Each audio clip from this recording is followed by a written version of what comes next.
اليوم حبيت ابدي الفيديو ويا المسحرتي او ابى الطبل.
مساء الخير حبايبي، شلونكم؟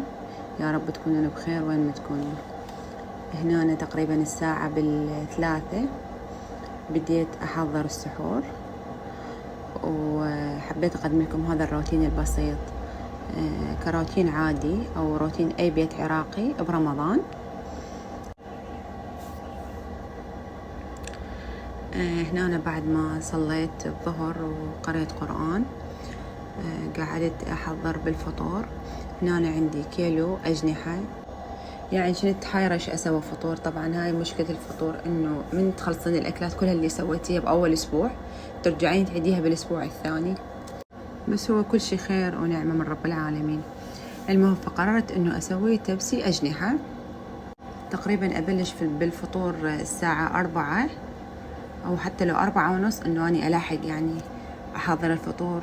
وإذا عندي تحلية أسويها بين ما أخلي الجدر على النار أو أحضر الفطور كملته، فأبدي أسوي التحلية وبعدين أحضر الزلات. نحضر نمنمات السفرة مثل ما يقولون، يعني اللبن، الزلاطة، العصاير، التمر، هاي الأشياء الثانوية اللي بالسفرة نخليها.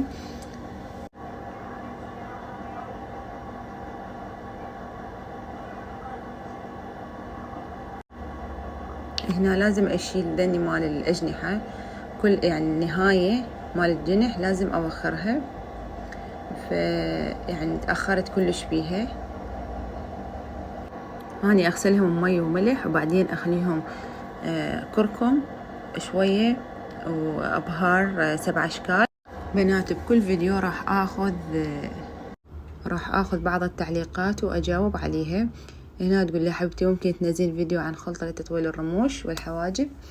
أول شي حبيبتي أنا ما أستخدم أي خلطة لتطويل الرموش والحواجب، يعني فيعني ما أقدر يعني أفتي من يمي بشي إنه أني ما مجربته.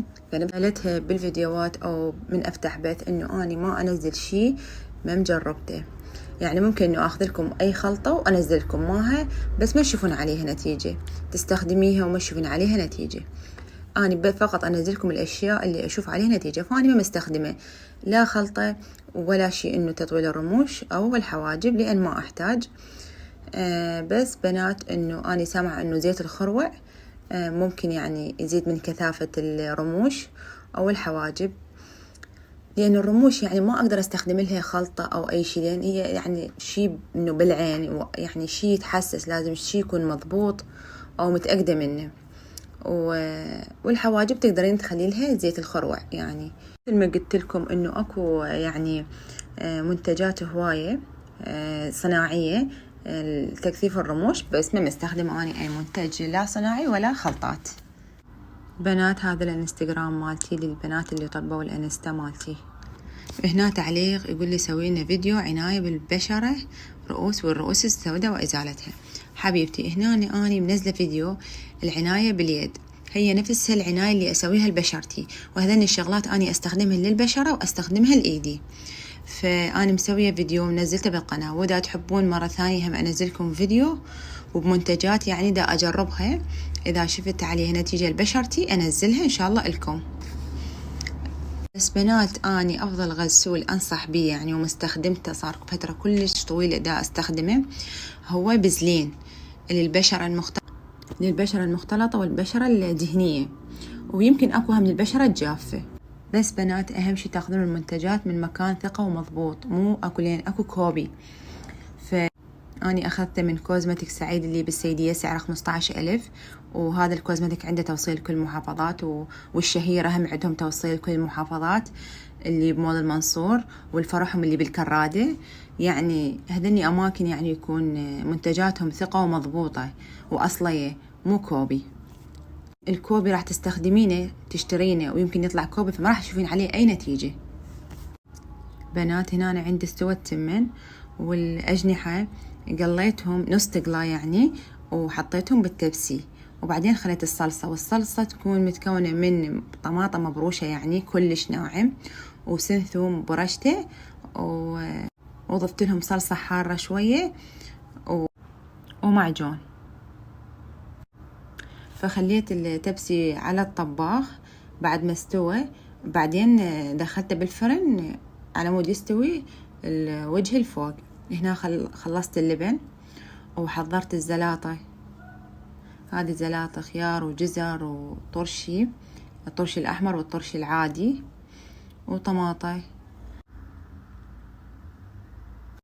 بنات هنا سويت تحلية ترايفل، كاستر وبسكت وجيلي. طبعا الجيلي أكثر طعم أحبه بالفراولة، كلش طعمه طيب فدائما أستخدمه. هنا بديت أحضر الكاستر، فالكاستر وبعدين ضفت له ملعقتين نشا، لأن كلش طيب من نضيفوله نشا ويا الكاستر. هنا بعد ما استوى عندي راح أقسمه نصين، نص أسويه جوزي أضيف له كريم شانتيه وكاكاو، وبنات هنا ضفت كريم شانتيه وكاكاو. وهذا التعليق تقول لي شعري ساقط هواية وما أعرف شو أسوي، وأتمنى تشوفين تعليقي وتردين. حبيبتي أنا منزلة فيديو هم يعني دخلوا الفيديوهات ما راح تلقونه، فيتامينات ومكملات الغذائية اللي تخص الشعر. بنات يعني أنا الأشياء المستخدمتها نزلتها لكم وفيديو يعني، لأن شفت عليها نتيجة، اللي هي أوبر الدي 3، بس الدي 3 اللي يسوون تحليل، وأكو المكمل الغذائي شركة سانتري، سعره تقريبا 7000، هم مناسب، فهو يعني أمريكي، فأكو الأمريكي أكو ألماني أكو الأردني، المكملات الغذائية كلش هو، بس الأفضل الأمريكي. نرجع للتحلية مالتنا. هنا ضفت جوز كسرته ناعم وضفت هم كم قطعة بسكت، سويتها طبقات، الجوزي والأصفر والأحمر. أنا عندي الأطفال كلش يحبونه، يعني يحبون هاي التحلية فدائما أسويها لهم. مو شرط إذا ما عندك جوز ممكن تخليها بدون جوز، أو إذا ما عندك مبروش خليها بدون مبروش، يعني أنتوا الأشياء اللي متوفرة عندكم بالبيت سووها. المهم بنات، فابنية هم سألتني تريد خلطة تطويل الأظافر. هاي المكملات الغذائية مال الشعر اللي أنا استخدمتها، يعني أظافيري بعد إنه ما يتكسرن، كان يتكسرن لأن كان عندي نقص فيتامينات، فصارت يعني أظافيري تلقائيا بعد على هاي المكملات والفيتامينات اللي نزلتها في فيديو اللي قلت لكم تخص الشعر. فأنت من راح تاخذين هذه المكملات، فأنت شكو شي نقص بجسمك فيتامين راح تستفادين من هاي المكمل اللي أخذتيه، أو أوبر الدي 3. لأن مثلا عندنا إذا نقص بالدي 3 مو بس إنه يصير عندي تساقط بالشعر، راح يصير عندي خمول، ألم بعظامي، ألم بالمفاصل، فيعني هو شي مرتبط بشي، يعني مو بس فقط هو يخص الشعر الدي 3 لا، يعني دائما يكون الواحد عنده خمول كلش قوي هذا عنده نقص دي 3، أو مفاصله توجعه أو عظام جسمه يوجعنا، فهذا كله سبب يعني النقص فيتامين دي 3 ممكن يكون عنده، بالإضافة لأنه يساقط الشعر، تتكسر الأظافر وكل شيء. يعني هنا سويت البايركس الكبير والبايركس الصغير، فمثل ما قلت لكم أنا أطفالي كلش يحبونه، فش قد ما أسوي كمية يعني راح تخلص. نرجع لموضوع البشرة. بنات إذا دائما أنتوا تسوون تنظيف أسبوعي لبشرتكم، صدقوني حتى إنه حبوب تقل ما تطلع بيها، والرؤوس السوداء هي أصلا راح تختفي دائما. بس أنا هم راح أنزلكم روتين العناية بالبشرة، يعني كامل راح أنزل لكم بالقناة إن شاء الله شلون هم أعتني بيها أسبوعيا. بنات إن شاء الله بين فيديو آخذ قسم من التعليقات وأخليها بالفيديو مالتي بالقناة. هنا ضفت الجلي، هو الجلي أصلا كوبين مي تخليهم يفورون، وبعدين تضيفين الجلي إلهم وتطفين النار خلاص، وتضيفيه على التريفل اللي مسويته، وتريدين أي نوع فواكه تخلين. هاي بعد حسب كل من يحب شي يخلي نوع فواكه، فراولة أو موز. هنا كملتهم، وبعد ما خلصه أخليه بالثلاجة، فحيصير شلون الكيكة تقطعوه وطعمه كلش طيب، خصوصيا بالجوز كلش طيب طعمه يطلع.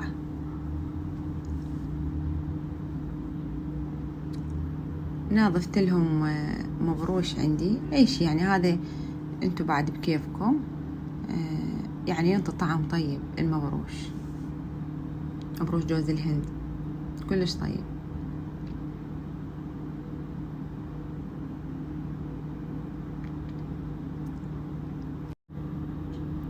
حبايبي هذا فطور.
هنا صارت شلون الكيكة بعد ما بردت وطعمها كلش طيب.